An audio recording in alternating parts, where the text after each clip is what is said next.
my name is Roger Starkey, and today my very first guest is Alistair Collingwood. Al to his friends. Al is a musician, he's a composer, and he's had a colourful life in the background which we will talk about. But what I really want to talk to him about is a new musical that he's writing. Al, welcome to Wellness TV. Thank you, lovely to be here. Really good to have you as my first guest. I'm honoured. You did have a colourful life before you became a full-time musician. I did. Can you tell me a bit about it? Yeah, sure. It wasn't intentionally colourful, but it became more colourful as time went on. I basically, just over 2 years ago, I've been in recovery from alcohol addiction, just over 2 years. And so up till just before that period, I had slipped fairly gradually into being out of control. But in that time, so I started off in my life being a musician, playing in bands, playing in theatre, a professional musician, quite successful. And then as the drink took hold, I kind of lost a connection with music, really, and certainly an interest and certainly any talent for it. You think you're talented, if you know what I mean, but you're not. And so I re-qualified as a therapist. I became an addictions therapist. Oh, the irony. And was surprisingly very good at it, and the reason I now, in retrospect, I was so good at it was because I was working very hard on becoming an alcoholic myself, but I didn't know that, and so I ended up working fairly successfully as an addictions therapist, and then that's ironically when my alcoholism addiction really took hold, and so I ended that career, or somebody ended it for me, quite rightly so.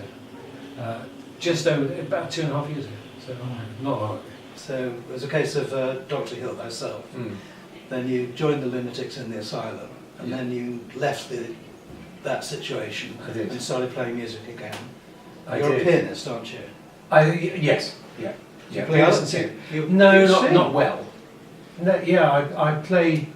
One of the things I've always done is play piano and sing. When I first got into the piano, when I was 8. I was of an age where the people I was watching were Elton John, Billy Joel, Anna Price in this country, Georgie Fame, and they were all pianists, and it just made sense to sing as well as play the piano. I don't ever remember thinking that's what I should do, but I just always have done. So I'm very lucky in that sense because it's quite hard to learn it, but when you're a kid you kind of don't even think about it, and so I just did it, and so I always have done that. Right. So you play in a band, and you're going to go and rehearse with them tonight. Yep.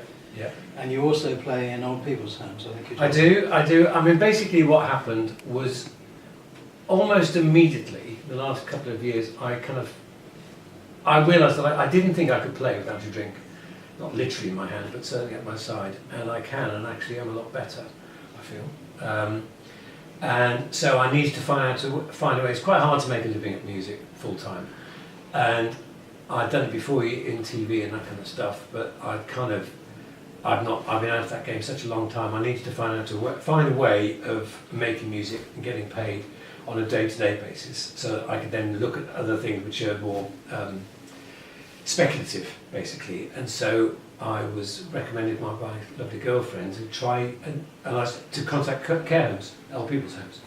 So I started doing that just over a year ago, and it's really taken off. I work for a lovely charity called Music in Hospitals and Care Homes. They're called MIHCC, and I do work for them. I work directly for some care homes. I work for this charity and for a couple of agencies. So I work in care homes and hospitals. So you're in several times a week, or? Oh, daily. Daily? I play at least once a day, often twice a day. And you don't take your band with you? It's just just me, my piano, singing. See, that's where the singing and playing the piano would come into its own, because I can do all the kind of Rat Pack songs. Because people in old people's homes, they don't want the war songs anymore, because they were barely born in the Second World War. So they want to hear Frank Sinatra and Dean Martin and all that. So it's great for but they get you instead. They get me, unfortunately, but at least I'm alive. So yeah. And you're working on a musical. I am. Tell me about the musical. So just about a year and a half ago, I started working with a lovely writer called Graham Harvey, who's I was introduced through a mutual friend, who's written well over 600 episodes of The Archers, and he's a lovely writer, and any Archers fans would know his name. We wrote a show about a year and a half ago called No Finer Life, which is a one-woman show about a land army girl, and it had some songs in it. And from that point on, we knew we wanted to write a musical together, and we got commissioned to produce a show at a theatre in Cornwall called the Sturts Theatre, which is in Liscard. We've got an Arts Council grant through my friend Anthony Bellick, who produced the show, and so we're now doing a full-on, all singing, all dancing, stomping musical called The Shearing Gang.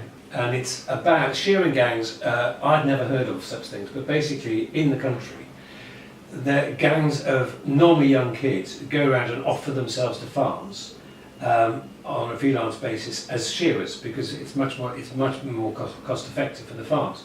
So what transpired, this has been going on since the start of the century, is young gangs of kids, 4 or 5 kids, tour round and shear farmers' sheep. The reality is that they're basically like rural rock bands. They cause absolute mayhem. They camp and they go from farm to farm, from pub to pub. Often mixed. Our show features 3 girls and 2 boys, and it's their story. It's a story of their lives, and it's looking at their story now, where a lot of people in rural areas have lost their culture. A lot of families have moved away. Farms have gone out of business. The money worries, all the rest of it, and so it's a very hard place to live. And so it's about the loss of people's direction in the country, and the parallels with that in the urban experience of young kids at the same time. So you knew nothing about this, but Nothing. Your writer with his Archer's experience. Exactly, he knew everything about it. Exactly, and it sounds amazing. I'm really excited about it. So far we've got now 8 songs. Which it's got basically what's happened is it's in conjunction with the community down in Cornwall. So we're working with 3 different theatres in Cornwall, in Penzance, Falmouth and Liscard, and we've got 5 professional actors, 3 girls and 2 guys. I'll work with a professional band, and then we're also incorporating in each theatre their own community theatre group. So we're working with 3 different theatre groups, basically local kids, who will come in and be the chorus of the show. Oh, so it'll end up being quite a big show, quite a big, 20, 25 people on stage, wonderful. Singing, and it's very exciting. We're rehearsing through June, and the show will be on in July at these 3 venues, based at this place called the Sturts Theatre in Liscard. They're all open air venues. Right. So it's very exciting, really. And then the plan will be to tour with it? It will be in the long term. London or... Absolutely. The long term will be to do exactly that. What we want to do at the moment is to get the show up to a performable, get the show up and running. It's still being written at the moment, we're still honing it, it's nearly done. And then once we've got it where we want it in terms of for Cornwall, we'll look at where it goes from here. Probably more likely spring next year to do a sort of a pared down touring version of it. Does it have to be in the open air?